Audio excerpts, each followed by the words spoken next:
రాష్ట్రంలో మద్యం ఏరులై పారుతోందని చెప్పినా తక్కువే అవుతుంది. ఎందుకంటే వీధి చివర ఇంటి పక్కన ఇలా ఎక్కడ చూసినా మద్యం బెల్ట్ షాపులే. ఫోన్ కొడితే ఇంటికే మద్యం డెలివరీ అవుతోంది. బైక్లు, ఆటోల్లో, సంచార దుకాణాల్లోనూ మద్యం విక్రయాలు జోరుగా సాగుతున్నాయి. ముఖ్యమంత్రి, అధికారులు చెప్పే మాటలన్నీ నీటిమూటలేనని, వాస్తవం వేరని చెప్పడానికి రాష్ట్రంలో పల్లె, పట్టణం అనే తేడా లేకుండా ఎక్కడ పడితే అక్కడ కనిపిస్తున్న బెల్ట్ షాపులే సాక్ష్యాలుగా నిలుస్తున్నాయి. అధికార పార్టీ నాయకులు, కీలక కార్యకర్తల అండదండలతో 3 పెగ్గులు 6 గ్లాసులుగా ఈ వ్యాపారం వర్ధిల్లుతోందని బెల్ట్ షాపులు ఊళ్ళని బత్తులో ముంచేస్తున్నాయి.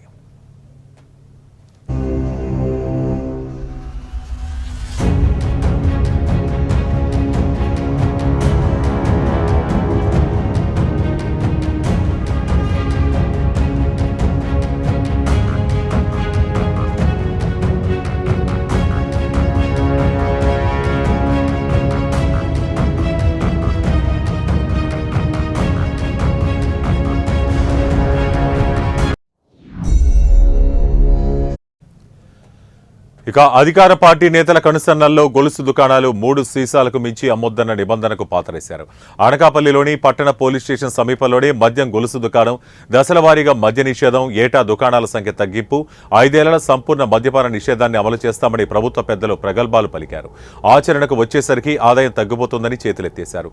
గత ప్రభుత్వంలో బెల్ట్ షాపులు పెట్టి మద్యం ఏరులై పారించారని విమర్శలు గుప్పించిన టీడీపీ నేతలు తమ పాలనలో గొలుసు దుకాణాలపై మాత్రం కిమ్మరడం లేదు. ఊరికి 1, 2 కాదు 4-5 దుకాణాలు పెట్టి అడ్డగోలుగా సొమ్ము చేసుకుంటున్నారు. పట్టణాల్లో అయితే వీధికి 2, 3 చొప్పున గొలుసు దుకాణాలు ఉంటున్నాయి. వీటిలో టీడీపీ కార్యకర్తలు, సానుభూతి పరులదే ప్రధాన పాత్ర కావడంతో పోలీసులు కన్నెత్తి చూడటం లేదు.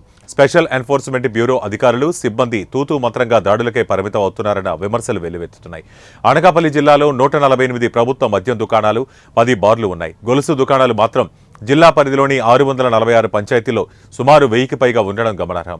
అల్లూరి జిల్లాలో మద్యం దుకాణాలు 37 మాత్రమే ఉన్నాయి. కాకపోతే పర్యాటకులు తిరిగే అన్ని ప్రాంతాల్లోనూ మద్యం సీసాలు అందుబాటులో ఉంటున్నాయి. ఒక్కో సీసాపై 50 అదనంగా అమ్మి మందుబాబులను దోచుకుంటున్నారు.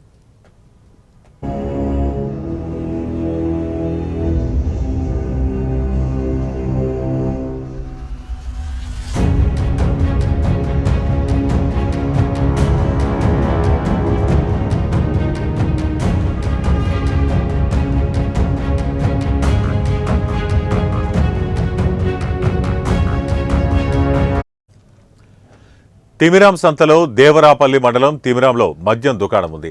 ఆ దుకాణానికి సమీపంలోని పాన్ షాపుల్లో మందుబాబులు కూర్చొని తాగడానికి బార్ని తలపించేలా ఏర్పాటు చేశారు. మద్యం దుకాణం మూసేసిన సమయంలో పాన్ షాపులోనే సీసాలు దొరుకుతాయి. మద్యం దుకాణాల్లో కొనుక్కొని ఎక్కడో తోటల్లో తాగుతున్న వారిని అప్పుడప్పుడు పోలీసులు పట్టుకుంటూ ఉంటారు. బహిరంగ ప్రదేశాల్లో తాగడం నేరమని గొప్పగా ప్రకటనలు ఇస్తుంటారు. మరి తిమిరాంలో ప్రతి శుక్రవారం సంత జరుగుతుంది. ఆ రోజున మందుబాబులు భారీ సంఖ్యలో అక్కడే బహిరంగంగా కూర్చొని తాగుతున్న పోలీసుల కంటికి కనిపించకపోవడం గమనార్హం. ఇవిగో గొలుసు బంధం. అనకాపల్లి పట్టణ పోలీస్ స్టేషన్కి కూసింత దూరంలోనే ఓ గొలుసు దుకాణంలో నిత్యం మద్యం అమ్ముతున్నారు. మందుబాబులు అక్కడే తాగుతున్నా పట్టించుకునే వారే లేరు. అనకాపల్లి పట్టణం, తుమ్మపాల, కోండ్రం, గోపాలపురం ఇలా అన్ని ప్రాంతాల్లో కిల్లి బడ్డీలు, చిల్లర దుకాణాల్లో అమ్మకాలు సాగిస్తున్నారు. అల్లూరి సీతారామరాజు జిల్లా కేంద్రం పాడేరులోని ప్రభుత్వ మద్యం దుకాణాల పక్కనున్న పాన్ షాపుల్లో నిత్యం మందుబాబులు వారికి మందు అందుబాటులో ఉంటుంది. మునగపాక మండలం కేంద్రంలో ప్రధాన రహదారిని ఆనుకుని గొలుసు దుకాణాలు కొనసాగుతున్నాయి. ఇటీవల ఒక గొలుసు దుకాణ నిర్వాహకుడు 10 మద్యం సీసాలతో దొరికాడు. అయినా ఏ కేసు లేకుండా అధికార పార్టీ నాయకులే బయటకు తీసుకొచ్చారు. తిమ్మరాజుపేట, గణపతి, వాటిపల్లి, వాడ్రాపల్లి, మాలపేట, పల్లపు ఆనందపురం, మెళిపాక, నాగులాపల్లిలోనూ బెల్ట్ షాపులు విచ్చలవిడిగా వెలిశాయి. చోడవరం పట్టణంలోని సుమారుగా 25 నుంచి 30 బెల్ట్ దుకాణాలు నడుస్తున్నాయి. పోలీసులకు, స్పెషల్ ఎన్ఫోర్స్మెంట్ అధికారులకు ఎవరైనా ఫిర్యాదు చేస్తే తూతూ మంత్రంగా దాడులు చేసి మమ అనిపించేస్తున్నారు. కొంతమంది పాన్ షాపుల్లో మద్యం సీసాలను పెట్టకుండా ఇంటి దగ్గర పెట్టుకుని అవసరమైనప్పుడు గుట్టు చప్పుడు కాకుండా స్కూటీలో తీసుకొచ్చి మందుబాబులకు ఎక్కడ కావాలంటే అక్కడికే అందిస్తున్నారు. మద్యం దుకాణంలో ఒకరికి 3 సీసాలకు మించి ఇవ్వడానికి లేదన్న నిబంధనకు పాతరేశారు. దుకాణాల్లో ఉన్న సిబ్బంది గొలుసు దుకాణాల నిర్వాహకులతో ఒప్పందాలు చేసుకుంటున్నారు. సీసాకు 5 నుంచి 10 కమిషన్ తీసుకుని ఎన్ని కావాలంటే అన్ని దర్జాగా ఇచ్చి పంపుతున్నారు.